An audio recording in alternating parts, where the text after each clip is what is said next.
अंबरपेट में टीआरएस के वरिष्ठ नेताओं ने खादर शरीफ के नेतृत्व में रमजान तोहफा वितरण का आयोजन किया।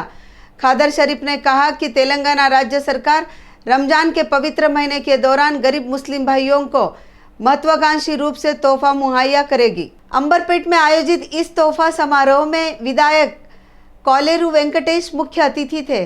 पार्षद दोसारी लावण्या श्रीनिवास ने रमजान तोहफा जैसे उत्कृष्ट कार्यक्रमों के आयोजनों के लिए मुख्यमंत्री को धन्यवाद दिया। फंक्शन हॉल में चीफ मिनिस्टर की जानिब से जो रमज़ान गिफ्ट दिया गया उसके लिए हमारे खुसूसी मेहमान अंबरपेट एमएलए जनाब कोलेरू वेंकटेश साहब और एरिया कॉरपोरेटर दूसरी लावण्या मैडम, यहाँ पे और सीनियर सभी लीडर्स अंबरपेट के, यहाँ गंगा जमुना तहजीब की तरह सभी मिलकर यहाँ पर सीएम साहब सबको एक ही नज़र से देखते, जैसा कि रमज़ान हो, रमज़ान का गिफ्ट, क्रिश्चियन का गिफ्ट, सभी फेस्टिवल्स को हर लिहाज से बोनालू बतकम्मा उनके नज़र में सभी मज़हब मिल्लत सभी को एक ही, हर कम्युनिटी उनके नज़र में जो है ना एक ही है। इसी तरह आज रमज़ान के मौके पर ख़ास तौर पे रमज़ान का गिफ्ट दिया गया है। ज़ेरे निगरानी हमारे सदर साहब मस्जिद बहादुर शरीफ मदनी रईस साहब और फंक्शन हॉल के ओनर पल गार्डन जानी साहब, हमारे फरीद साहब, साबिर भाई, हमारे दूसरी श्रीनिवास गौड साहब और सभी सीनियर्स यहाँ पर मिलकर यहाँ पर गिफ्ट दिया गया है। तमाम माइनॉरिटीज़ को मैं अदबन दरख्वास्त करता हूँ कि ये केसीआर साहब का गिफ्ट आपको एक मोहब्बत से, प्यार से एक मैसेज की तरह दिया गया है। बोरबंडा संभाग में मस्जिद एक बरी के पास रमजान समारोह में विधायक मागंटी गोपीनाथ ने तेलंगाना सरकार द्वारा आयोजित रमजान तोहफा कार्यक्रम का उद्घाटन किया। इस मौके पर मुस्लिम बहनों को उपहार दिए गए। विधायक ने कहा कि यह तेलंगाना के मुख्यमंत्री केसीआर के महानता है कि वे त्योहार के दौरान हिंदू, मुस्लिम या ईसाइयों को तोहफा के रूप में कपड़े वितरित कर रहे हैं। इस अवसर पर संभाग पार्षद बाबा फसीउद्दीन, विजय कुमार व अन्य उपस्थित थे।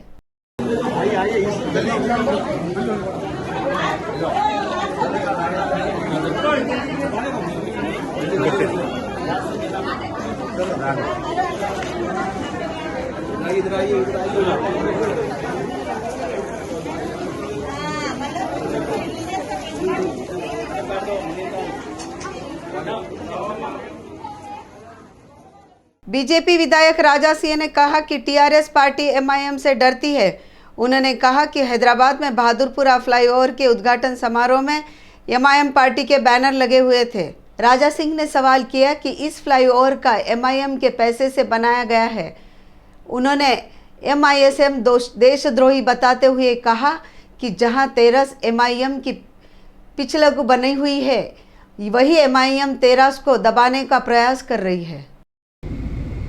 బహదూర్పురా ఫ్లైఓవర్ ఇవాళ ఇనాగ్రేషన్ జరిగింది. కేటీఆర్ గారు ఇనాగ్రేషన్ చేసినారని తెలుస్తుంది. కానీ ఈ ఫ్లైఓవర్లో మనం చూడొచ్చు, దాదాపు స్టార్టింగ్ నుంచి ఎండింగ్ వరకు టీఆర్ఎస్ బ్యానర్ అక్కడిక్కడ ఒక్కటి రెండు ఉన్నాయి. కానీ ఎంఐఎం బ్యానర్లు కానీ ఎంఐఎం ఈ బంటింగ్స్ కానీ స్టార్టింగ్ నుంచి ఎండింగ్ వరకు వాళ్ళదే ఉంది. అంటే వీళ్ళు ఏ విధంగా క్రియేట్ చేస్తున్నారంటే, ఈ బ్రిడ్జ్ మా పార్టీ డబ్బుల నుంచి కడుతున్నాము, ప్రజల డబ్బుల నుంచి కాదు, ఆ విధంగా వీళ్ళు క్రియేట్ చేయడానికి ఒక ప్రయత్నం చేస్తున్నారు. కేటీఆర్ గారు, ఎంఐఎం అంటే అంత భయమా మీకు? మీ బ్యానర్ కూడా పెడితే చింపేసినారు, వీళ్ళు తీసి పాడేసినారు. पर्यटन विकास निगम के अध्यक्ष उपल्ला श्रीनिवास गुप्ता ने कहा कि विभिन्न क्षेत्रों में सेवा देने वाले सामाजिक कार्यकर्ताओं का सम्मान करना प्रशंसनीय है। वह हिमायत नगर में कीर्ति कला अकादमी द्वारा आयोजित पुरस्कार समारोह में मुख्य अतिथि थे और उन्होंने गणमान्य व्यक्तियों को पुरस्कार प्रदान किया। कानूनी पेशे से जुड़े होने के बाद भी सामाजिक क्षेत्र में सेवा प्रदान करने वाली पी राधिका और तेलंगाना राज्य में रोजगार मेलों के आयोजन कर 15,000 बेरोजगार को रोजगार के अवसर प्रदान करने वाले पुल्लूरी चंदर की सम्मानित किया गया। राधिका का मानना है कि यह महिलाओं के लिए प्रेरणादायक है।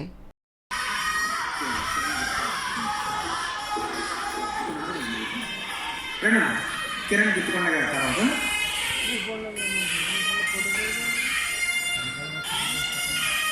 కిరణ్ గారికి దారి ఇవ్వండి. ఎన్ని విధాలుగా ముందుకెళ్తున్నప్పటికీ ఎన్నో ఆటంకాలతో ముందుకెళ్తున్నారు. అదేవిధంగా విజయాలు కూడా పొందుకుంటున్నాం. మేము ఒక్కొక్కరికి కూడా స్ఫూర్తిగా నిలబడి ధైర్యాన్ని నింపి ఈ లోకంలో ఎలా బ్రతకాలి, ఈ సమాజానికి మనం ఏ విధంగా ఒక జవాబుదారిగా ఉండాలి అన్నది ఒక సంకల్పంతో ముందుకెళ్తున్నామండి. అదేవిధంగా సేవలు కూడా అందిస్తున్నాం. ఆర్ట్స్ అకాడమీ నన్ను గుర్తించి నాకు ఈ అవార్డు ఇవ్వడం జరిగిందండి. నా ఉద్దేశం ఏంటంటే ప్రతి మహిళ తన లోపల ఉన్న సంకల్పాన్ని బయటకు తీసుకొచ్చి ప్రతి మహిళ కూడా ఒక మంచి ఆంట్రప్రినర్ అవ్వగలుగుతుందన్న విశ్వాసంతో మేము ముందుకెళ్తున్నాము. అదేవిధంగా ఎన్నో రకాలైన సేవా కార్యక్రమాలు విధీనమైన పద్ధతిలో చేస్తున్నాము. అది మేము చేసిన ఈ సేవకు గ్రహించి కీర్తి ఆర్ట్స్ అకాడమీ మమ్మల్ని అవార్డు గ్రహీతగా ఎంపిక చేసినందుకు చాలా సంతోషంగా ఉంది. ఇది ఒక ప్రోత్సాహంగా తీసుకొని ఇంకా ఎన్నో కార్యక్రమాలు చేయాలని. खेल प्राधिकरण के अध्यक्ष अलीपुरम वेंकटेश्वर रेड्डी जो मुख्य अतिथि के रूप में उपस्थित थे, सरूर नगर इंडोर स्टेडियम में राज्य खेल प्राधिकरण के तत्वाधान में आयोजित ग्रीष्मकालीन खेल प्रशिक्षण शिविर का उद्घाटन किया। राज्य खेल प्राधिकरण द्वारा इंडोर स्टेडियम में आयोजित ग्रीष्मकालीन खेल प्रशिक्षण शिविर में 20 खेलों में से प्रशिक्षण लेने वाले लगभग 300 एथलीटों ने भाग लिया। अलीपुरम वेंकटेश्वर रेड्डी ने प्रशिक्षण के दौरान उन्हें मिलने वाले प्रशिक्षण के साथ साथ इस दौरान न्यूनतम सुविधाओं के बारे में माता पिता से पूछा। उन्होंने कहा कि आज के बच्चे कल के चैंपियन हैं और अगर उन्हें कम उम्र में से ही खेलों में प्रशिक्षित किया जाए तो उन्हें भविष्य में चैंपियन बना सकते हैं। उनका विचार था कि छात्रों में कम उम्र से ही खेलों में रुचि विकसित करनी चाहिए और कम उम्र से ही खेल की समझ होनी चाहिए। उन्होंने कहा कि 6 से 16 साल के बीच के लड़के और लड़कियां ग्रीष्मकालीन खेल प्रशिक्षण और शिविरों में शामिल हो सकते हैं। खेल प्रशिक्षण अगले माह 31 मई तक सुबह, दोपहर और शाम को उपलब्ध रहेगा। గ్రౌండ్ ఆడాల్సింది మీరే, గ్రౌండ్ లో పర్ఫార్మ్ చేయాల్సింది మీరే. కోచెస్ కానీ పేరెంట్స్ కానీ చెప్తారు బాగా ఆడండి చెప్తారు, బాగా ఆడాల్సింది మీరు. అట్లా అమ్మాయికి తల్లిదండ్రులతో మాట్లాడితే వాళ్ళకి అసలు మాట్లాడేది అంత సిచ్యువేషన్లోకి వెళ్ళి ఒక అమ్మాయి తెలంగాణకి వెళ్ళి 4 గర్ల్స్ ఇండియన్ టీంలో ఉన్నారంటే నేను ఏమంటున్నానంటే వచ్చిన అవకాశాన్ని వాడుకోండి. Don't be lazy. నిన్నేమైంది డీజీపీ గారికి ఒక లెటర్ ఇవ్వాల్సి వచ్చింది. తెలంగాణ రాష్ట్రంలో రాబోయే రోజుల్లో 80,000 జాబ్స్ పడతా ఉన్నాయి. ఇది జీవో. 18 ఇయర్స్ దాటిన వాళ్ళు మీరు అందరూ కూడా బాయ్స్ అండ్ గర్ల్స్ వినాలి. 80,000 జాబ్స్ లో 2% స్పోర్ట్స్ కోటా మనకు జాబ్ దాంట్లో ఉంది. మనకు 48 and 98. पुलिस ने कुकटपल्ली टीआरएस पार्टी समन्वयक सतीश अरोड़ा के खिलाफ मामला दर्ज किया है। केपीएचबी थाने में एक्ट 354 के तहत मामला दर्ज किया गया था। यह खुलासा कुकटपल्ली डिवीजन के डीसीपी अकुला चंद्रकेशन ने किया। వీరమణి అని మన వసంత నగర్లో ఉంటుంది కేపీహెచ్బి కాలనీ. ఈమె మార్నింగ్ అంటే ఈమె మొన్న సిపి గారి ఆఫీస్లో ఒక కంప్లైంట్ ఇవ్వడం జరిగింది. అది ఫార్వర్డ్ అయ్యి మాకు ఈరోజు Kukatpally housing board KPHB police station రావడం జరిగింది. దాన్ని బేస్ చేసుకొని ఈరోజు ఒక కేసు నమోదు చేయడం జరిగింది. ఈ చింతా వీరమణి అంటే ఆమె ఏమన్నదంటే నాకు గతంలో నేను ఒక కొద్ది కాలం నుంచి నేను MIG 32లో ఉండేదాన్ని. అక్కడ ఉన్నప్పుడు నాకు అక్కడ హాస్టల్స్ కన్స్ట్రక్షన్ అయ్యేటప్పుడు నా ఇంటికి అడ్డంగా కార్లు పెట్టుకొని నాకు ఇబ్బందులు కలిగించారని చెప్పేసి ఆ ఇంటి పక్కన ఎవరైతే కన్స్ట్రక్షన్ ఓనర్ ఉన్నారో హేమ భర్త, తర్వాత సతీష్ అని, తర్వాత ఇంకొక ఆయన సతీష్ డ్రైవర్ వంశీ అని, తర్వాత వీళ్ళంతా కూడా నాకు అక్కడ గొడవ పెట్టుకొని ఇబ్బందులు పెట్టి నన్ను ఫాలో అయ్యి నన్ను ఇబ్బందులు పెట్టారు, నన్ను వేధించారని చెప్పేసి ఇవ్వడం జరిగింది. తర్వాత నేను వసంత నగర్కి షిఫ్ట్ అయ్యి అక్కడ ఒక బొటీక్ అనే ఒక షాప్ పెట్టుకొని ఉంటే కూడా అక్కడికి వచ్చినాక కూడా మళ్ళీ ఆ సతీష్ అనే వ్యక్తి నన్ను ఇట్లా వేధిస్తున్నాడు అని చెప్పేసి చెప్పడం జరిగింది. దీంట్లో కూడా మళ్ళీ PGSFI और DYFI के कार्यकर्ताओं ने निजी मेडिकल कॉलेजों के परमिट को रद्द करने के लिए तेलंगाना MCI में धरना दिया, जिन्होंने सीटों में अनियमितता की थी और उन्होंने निजी मेडिकल पीजी कॉलेजों के खिलाफ तत्काल कार्रवाई की मांग की, जिन्होंने प्रबंधन सीटों को एनआरआई सीटों में बदल दिया गया था और करोड़ों रुपए का कारोबार किया था। एसएफआई ने democratic youth federation of India कमेटियों के तत्वाधान में कोटी स्थित तेलंगाना मेडिकल काउंसिलिंग ने कार्यालय में धरना दिया और रजिस्ट्रार को ज्ञापन सौंपा। इस मौके पर डीवाईएफ के राष्ट्रीय सचिव के सदस्यों ने कहा कि प्रदेश के निजी मेडिकल कॉलेज एनआरआई कोटे में 2 करोड़ रुपए से अधिक की प्रबंधन सीटों को बेचकर कारोबार किया है। పేరు విజయ్ కుమార్ డివైఎఫ్ఐ జాతీయ నాయకులు। ఈరోజు తెలంగాణ రాష్ట్రంలో 100 సీట్లలో మెడికల్ పీజీ సీట్లలో దందా కొనసాగినట్టుగా పత్రికలలో వచ్చింది। ఇది తెలిసినదే, తెలియకుండా దాదాపు ఇంకా 100 సీట్లు ఉంటాయని చెప్పేసి బయట ఎన్ఆర్ఐ కోటాలో అమ్ముకోవాలని చెప్పేసి 10% సీట్లు వాళ్ళకి కేటాయించబడ్డాయి। ఆ 10% సీట్లలో 74 లక్షలకు అమ్ముకోవచ్చు, అయినా సరే సరిపోవట్లేదని చెప్పేసి వాళ్ళు కోరుకున్న ఫీజుల ప్రకారమే నిర్ణయించిన ఆ ఫీజులు అయినా ఇంకొక 15% సీట్లని ఇవి ఈ రాష్ట్రంలో ఉన్న విద్యార్థులకు చెందాల్సినవి।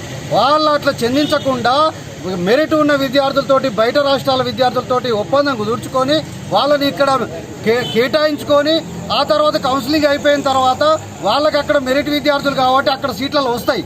వచ్చిన తర్వాత అటు పోతే మిగిలిన పేరుతోటి దాదాపు 2 కోట్లకు ఈరోజు ఆ సీట్లను కూడా అమ్ముకుంటా ఉన్నారు। కోట రమేష్ డివైఎఫ్ఐ తెలంగాణ రాష్ట్ర అధ్యక్షులు। తెలంగాణ రాష్ట్రంలో గత అనేక సంవత్సరాలుగా మెడికల్ కాలేజీల్లో పీజీ సీట్ల విషయంలో దందా కొనసాగుతూ ఉంది। ముఖ్యంగా తెలంగాణ ఏర్పడిన తర్వాత ఈ రాష్ట్రంలో అడిగిన వాళ్ళకల్లా మెడికల్ కాలేజీలు, అడిగిన వాళ్ళకల్లా ప్రైవేట్ యూనివర్సిటీలను తీసుకొచ్చి రాష్ట్ర ప్రభుత్వం ఉచితంగా వాళ్ళకి ఇస్తూ ఉంది। తద్వారా వాళ్ళకు అడ్డు అదుపు లేకుండా విద్యా వ్యాపారాన్ని యథేచ్ఛగా కొనసాగిస్తూ ఉన్నారు। మరీ ముఖ్యంగా వైద్య విద్య భారతదేశంలో కంటే తెలంగాణ రాష్ట్రంలో మరింత వ్యాపారం అయింది।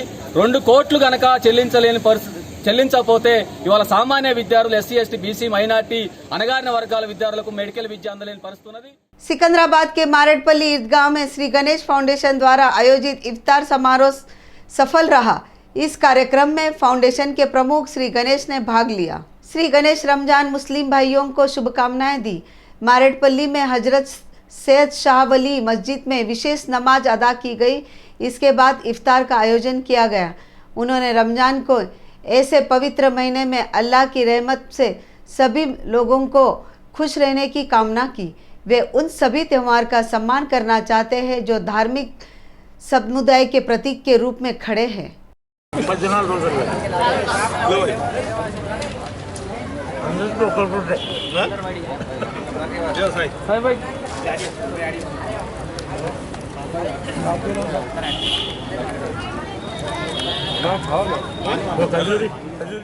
బుద్ధిశావలి మస్జిద్ और దర్గా మేనేజ్మెంట్ కమిటీ ఆధ్వర్యంలో ఇఫ్తార్ పార్టీ మన గణేష్ గారు, శ్రీ గణేష్ ఫౌండేషన్ ప్రెసిడెంట్ గణేష్ గారు కాబోయే MLA cantonment constitution contractor MLA కాబోయే ఎమ్మెల్యే శ్రీ గణేష్ గారు ఇచ్చి ముఖ్య అతిథిగా ఇచ్చేసి ఇఫ్తార్ పార్టీలో పాల్గొన్నారు। వారికి మేము చాల్పోసి పూలదండలు వేసి స్వాగతం పలికినాము। ఈరోజు రంజాన్ 20వ తారీఖు ఈరోజు అన్నదాన కార్యక్రమం మన గణేష్ ఫౌండేషన్ ద్వారా అన్నదాన కార్యక్రమం జరుగుతున్నది। ఈ కార్యక్రమానికి రంజాన్ ఉపవాసం సందర్భంగా మా తరపు నుంచి గణేష్ అన్న ఫ్యామిలీకి మళ్ళీ వాళ్ళ సోదరులకు వాళ్ళందరికీ మా తరపు నుంచి శుభాకాంక్షలు। రంజాన్ పండుగ మీకు ఈ నెల మొత్తం మా ప్రార్థనలో మిమ్మల్ని మనసులో ఉంచుకుంటామని గణేష్ అన్న గారికి తెలియజేస్తున్నాను। बीसीसी वेलफेयर सोसाइटी के अध्यक्ष जाजुला श्रीनिवास गौड़ा ने तेलंगाना में एमबीबीएस और पीजी सीटों के आवंटन में हुए घोटाले के सीबीआई के तत्काल जांच कराने की मांग की है। वे हैदराबाद के अशोक नगर स्थित बीसी भवन में आयोजित एक मीडिया कॉन्फ्रेंस में बोल रहे थे।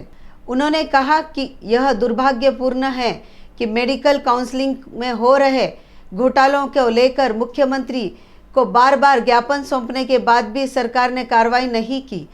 आरोप यह है कि मेडिकल कॉलेज के मालिकों को सीटों को ब्लॉक कर रहे एक मेडिकल सीट को 1.5 करोड़ रुपए में बेचा। उन्होंने कहा कि तेलंगाना छात्रों के लिए सीटों को अन्य राज्यों को छात्रों के लिए जियो के उचित कार्यान्वयन के बिना स्थानांतरित किया जा रहा है। उन्होंने मांग की कि वे कॉलेज संचालकों के खिलाफ सख्त कार्रवाई की जाए। ఎంబీబీఎస్ పీజీ మెడికల్ కౌన్సిలింగ్ లో మెడికల్ సీట్లలో బ్లాక్ చేసి కోట్ల రూపాయలకు అవినీతికి పాల్పడుతూ అమ్ముకుంటున్నటువంటి మెడికల్ కళాశాలను వాటి గుర్తింపును రద్దు చేయాలని చెప్పి ఎంసీఐకి కంప్లైంట్ చేస్తాం. అదేవిధంగా దీని మీద తక్షణమే విచారణ జరిపించాలని చెప్పి రాష్ట్ర గవర్నర్ గారికి, చీఫ్ సెక్రటరీ గారికి, అదేవిధంగా హైకోర్టు ప్రధాన న్యాయమూర్తి గారికి, సుప్రీంకోర్టు ప్రధాన న్యాయమూర్తి గారికి మేము రిటర్న్గా ఫిర్యాదు చేస్తాం. అదేవిధంగా ఇంకో సమయంలో న్యాయ పోరాటం కూడా చేస్తాం. ఎవరిని వదిలిపెట్టము. స్థానికులకు, మెరిట్ విద్యార్థులకు అన్యాయం చేసి కోట్ల రూపాయలకు దొంగలంతా సీట్లు అమ్ముకుంటున్నారు. కాబట్టి కాళోజీ హెల్త్ యూనివర్సిటీ వీసీ కరుణాకర్ని తొలగించాలి వరకు, అదేవిధంగా వీరిని చట్టపరంగా శిక్షించి ఇవాళ వీళ్ళని జైలు పెట్టి స్థానిక విద్యార్థులకు సీట్లు వచ్చే వరకు ఖచ్చితంగా మేము పోరాటం చేస్తాం. ఒకవైపు వీధి పోరాటం చేస్తాం, కాళోజీ హెల్త్ యూనివర్సిటీ ముట్టడిస్తాం. ఇంకో 2 చట్టబద్ధంగా రాజ్యాంగబద్ధ సంస్థలను ఆశ్రయిస్తాం, ఫిర్యాదు చేస్తాం. 3 హైకోర్టులో కూడా మేము పబ్లిక్ ఇంట్రెస్ట్ లిటిగేషన్ కింద ఒక పిల్లేసి ఇలా ఒక హైకోర్టు కూడా కేసు వేస్తామని చెప్పి సందర్భంగా संगारेड्डी जिला के जिन्नाराम मंडल के बोलाराम नगर केंद्र स्थित डाकघर के बुजुर्ग व महिलाएं पेंशन का इंतजार कर रहे हैं। उल्लेखनीय है कि तेलंगाना सरकार का कहना है कि हर महीने की 1 तारीख को बुजुर्गों और महिलाओं को आसरा पेंशन उपलब्ध कराया जा रहा है, लेकिन वास्तविकता कुछ और है।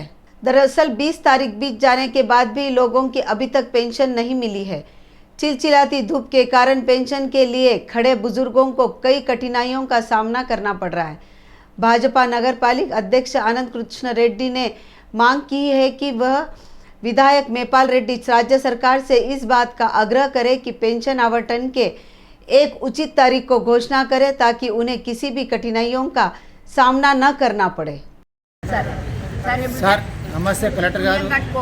సార్ నా పేరు Anand Krishna Reddy sir, Bollaram BJP town అధ్యక్షుడు ఆనంద్ కృష్ణారెడ్డి సార్. నేను మా ముసలమ్మలు, మా అమ్మలు చాలామంది పొద్దున్నే ఉదయం 6ంటికి వచ్చి పెన్షన్ కోసం వెయిట్ చేస్తున్నారు సార్. కాకపోతే ఇక్కడ ఏంటంటే జరుగుతుందంటే పెన్షన్ పలానా డేట్ వస్తుందనేది క్లారిటీ లేక వాళ్ళు ఏ టైం ఇస్తారో తెలియక పొద్దున్నే ఉదయాన్నే 6ంటికి వచ్చి షుగర్ ట్యాబ్ బీపీ ఉన్నది అవన్నీ టిఫిన్ ఛాయ్ లేకుండా పొద్దున్న వచ్చి కూర్చుంటారు. పాప వాళ్ళు బాగా చూడలేదు కదా, ఎర్రటి ఎండలో కూర్చుంటున్నారు.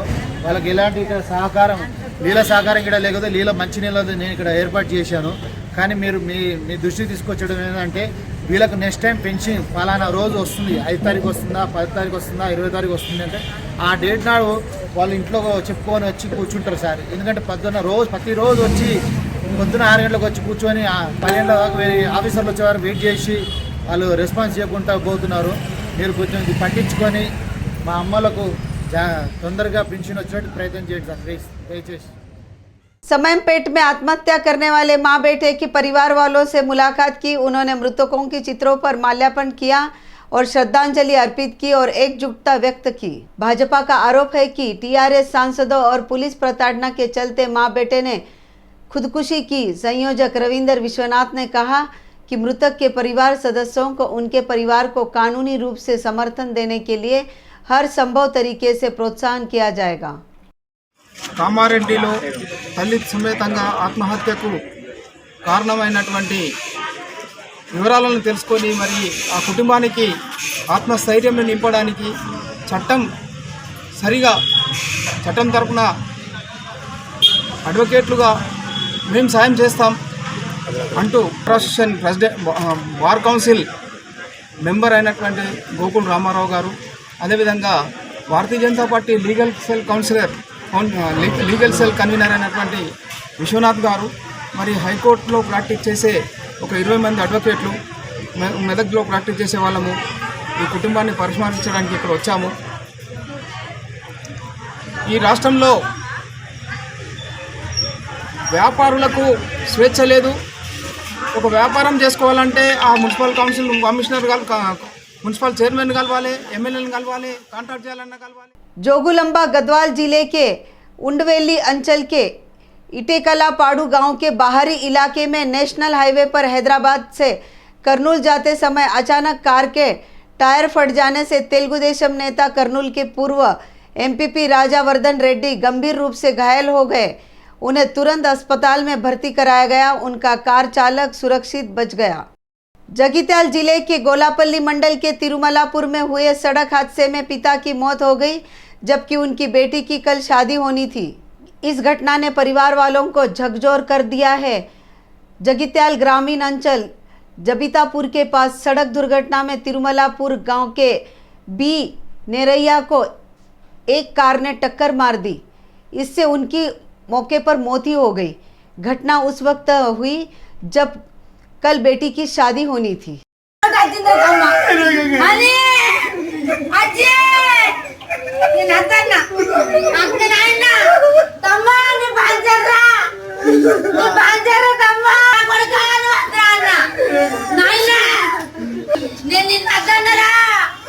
అయ్యో నా కొడుకా తమ్మా తమ్మా తమ్మా తమ్మా తమ్మా